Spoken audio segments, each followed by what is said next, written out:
Okay, so we're graphing inequalities here, last lesson of Unit 4, graphing two variable inequalities. First, the steps for graphing inequalities are all listed here.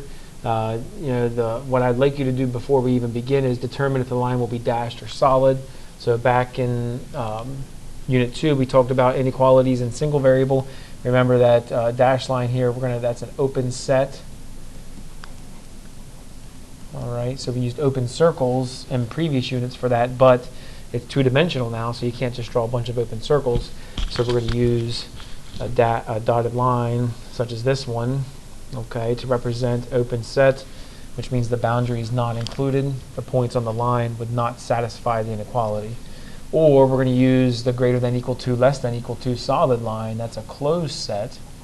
So that means that the points on the line will work or will satisfy. The second step that I'd like you to do is determine which side you're going to shade before you even begin the problem. And we're gonna put the Y and the symbol into a window. You're going to look into that window and you're going to determine whether you shade above or below. If Y is greater, like this one here, we shade above. If Y is less, like this one here, you shade below. In other words, you're looking to see if the alligator is eating the Y. If the alligator is eating the Y, we shade above. If the alligator is not eating the Y, we shade below. Now, when we say above and below, we're talking about respect to Y. Okay? So we're talking about the Y-axis, not the X-axis, but the Y-axis. Above on the Y-axis will be as high as you can go. Below would be as low as you can go. All right? So it shouldn't matter how steep the line is. A line that doesn't look very steep like this one, above and below is easy to determine. But if you have a line that's extremely steep, such as this one, sometimes it's a little harder to determine above or below. Okay, because you might say, oh, well, down here wouldn't be above, but actually, as you go up through the line, it would be above the line. Okay, so up here would be above the line. Even though down here it might not look like it, as you go up, it would be above the line. And the nice thing is, when we graph other shapes, such as parabolas, so let's say we graph a parabola, no matter where it's at, okay, it's either above the parabola or below the parabola, okay, inside or outside, if you will. But that's down the road. Let's take a look at a couple examples. First, graph the inequality on the coordinate plane provided. Okay, so like I said, we're going to determine solid or dashed, and then we're going to determine above or below. Okay, so there's no equal to symbol here.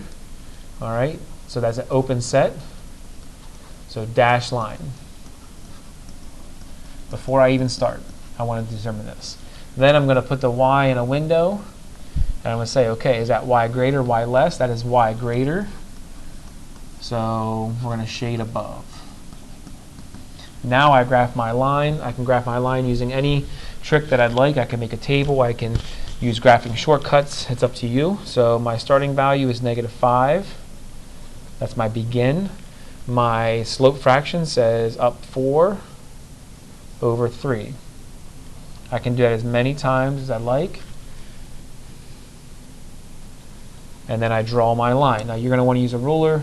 Okay, luckily I have a line function on here that I can draw a nice dashed line. Okay, and I had determined that from the beginning that it was going to be dashed right here. I said it was going to be dashed. Okay, and second there would be, where am I going to shade? Am I going to shade above, which is the top of the Y-axis, or am I going to shade below, which is the bottom? In this particular case, I determined ahead of time that it was above the line. So I'm going to shade above the line.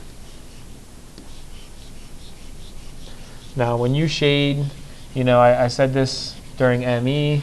If you haven't had this lesson in ME yet, I encourage students to shade lightly. Dark enough that I can see it, but not so dark that you can't determine other points or coordinates in that region, because we're going to take this a few steps further in the coming units. All right, let's try another example. Graph the inequality on the coordinate plane provided. Y is less than or equal to -4x plus 3. Again, before I even start, I'm looking at the symbol. It is an equal to, so that's a closed set. So that's a solid line. I'm going to put the Y in a window, and that says Y is less. So that is going to be below. And then I graph my line. I can use any trick that I want. In this particular case, I'm going to stick with my shortcuts. They're called shortcuts for a reason. There is no fraction for my growth, but remember, if there's no fraction, it's always going to be over 1. So I'm going down 4 over 1. It's a solid line this time. So as you draw your line, you want to make sure it is solid. And yet again, you can see the reason why when we first started graphing lines, I encourage you to extend your line across the graph. So that way when we're trying to determine above and below, okay, I can better understand that. If I only drew a little line in between here, that makes that process a little more difficult. In this case, we said below from the beginning, so I'm going to go ahead and shade below the line.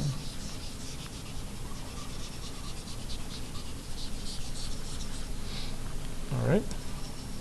Dark enough that I can see it to grade it, but not so dark that I can't determine coordinates in the region. And one more example here. I'm going to throw you a curveball. Graph inequality in the coordinate plane provided 3x minus 4y is less than 16.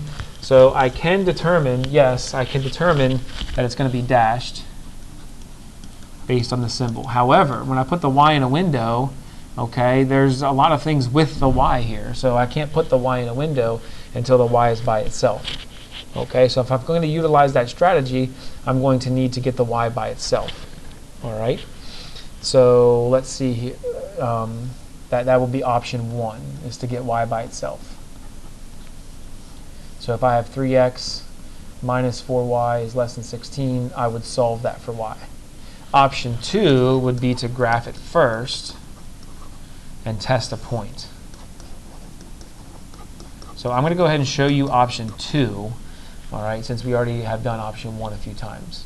Okay, so option 2, if I'm going to graph the line, I'm going to use, me personally, I'm going to use the intercepts to do that. All right, so if you remember, I'm going to go through that with you. So remember, we covered up the x, wrote down what we saw. So I see negative, whoops, need a pen. I see negative 4y, okay, equals 16. And then I covered up the y and wrote down what I saw. And I see 3x equals 16. I solved those two equations for an x and a y value, so I get y is negative 4. And I'm going to get x is, what, 5.3, or 5 1/3. So 5 1/3 is going to be right about here. Okay, and then y negative 4 is going to be here. I did say it's a dashed line, so that I was able to figure out ahead of time. So I draw my dashed line. Now how do I know where to shade, okay, if I couldn't tell from the beginning? All right, so that's where the test point comes in. So I'm going to choose a point, all right, on one side of the line or the other to plug in for x and y. And then I'm going to determine if the statement's true or not. In this case, I'm going to choose 0, 0. You should always choose 0, 0 if it's available, which means if it's not on the line. So if I take my original equation and I plug in 0 for x and 0 for y, I want to see what I get. 3 times 0 is 0. 4 times 0 is 0. 0 minus 0 is 0. So now I look at this statement, 0 less than 16, and I determine, is it true or is it false? It is true. So if that test point is true, that tells me what side to shade. If that test point would have been false, then I would have shaded the opposite side that the test point was on. Now, let's rewind.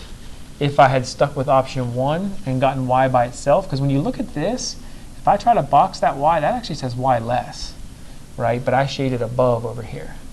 Okay, so let's see what happens if I solve for y. If I minus 3x from both sides, I'll get negative 4y less than 16 minus 3x. If I divide by negative 4, divide by negative, inequality, same sentence, that means you flip your symbol. So I end up with y is greater than negative 4 plus 3/4 x. So if I would have done that, I would have plotted my negative 4. Oh, there it is. I would have went up 3 over 4. So I would have gotten the same exact line. And if I would have windowed my y, it would have said y greater, so that would have meant above. So both options work, okay? So it's going to be up to a personal preference for you. Again, you got to remember that trick, though, when you divide by a negative, that you remember to flip your symbol.